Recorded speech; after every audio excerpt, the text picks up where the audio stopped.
चारधाम यात्रा शुरू होने में अब महज 10 दिन शेष रह गए हैं। 30 अप्रैल को यमुनोत्री व गंगोत्री धाम की कपाट खुलने के साथ ही यात्रा शुरू हो जाएगी। चारों धाम सजने संवरने लगे हैं और प्रशासन समेत तमाम विभाग तैयारियों को अंतिम रूप देने में जुटे हुए हैं। साथ ही 2 मई को केदारनाथ धाम और 4 मई को बद्रीनाथ धाम के कपाट खोले जाने हैं। यात्रा के लिए अभी तक 18,69,203 ऑनलाइन पंजीकरण हो चुके हैं। तो वहीं कांग्रेस प्रदेश करण माहरा ने तंज कसते हुए कहा कि सरकार का केवल ध्यान यात्रियों के पंजीकरण पर है। हकीकत तो यह है कि व्यापार बढ़ रहा है कि नहीं, लोगों को सुख सुविधाएं मिलेंगी कि नहीं। वहीं माहरा ने कहा कि हमें केवल गाड़ियों की धूल, गाड़ियों के धुएं, प्रदूषण देखने के लिए उत्तराखंड नहीं बना।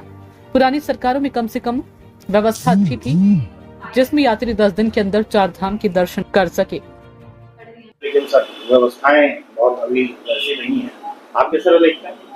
देखिए पंकज भाई, मेरी चिंता रोजगार को लेकर भी है। हमारी आस्था के साथ साथ ही हमारे लिए अन्नपूर्णा के रूप में रोजगार भी है। 3-4 महीने की मेहनत के बाद हमारे पूरे परिषद के लोगों का 12 महीने का राशन इससे चलता है, बच्चों की फीस इससे जाती है। लेकिन जो इधर देखने में आ रहा है, सरकार का केवल ध्यान इस बात में कि पब्लिक कितने है, कितने रजिस्ट्रेशन में।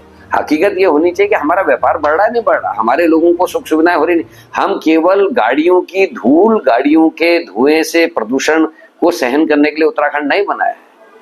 हमारे यहाँ लोग आए और तारीफ करते हुए जाए कि बड़ा अच्छा इंतजाम थे, अच्छा लगता। पुरानी सरकारों ने बहुत सोच समझ के 10 दिन का एक वो बनाया था कि कम से कम 10 दिन में यात्रा 4 जगहों की होनी चाहिए, लेकिन ऐसा इन्होंने खत्म कर दिया। अब सुबह आदमी दूसरे राज्य से चल रहा है, शाम को दर्शन कर रहा है और रातों रात चल के अपने राज्य में वापस चले जा रहा है। उत्तराखंड के होटलियर्स को, होम स्टेज को, रेस्टोरेंट वालों को, गाड़ी वालों को कहाँ कुछ मिल रहा है।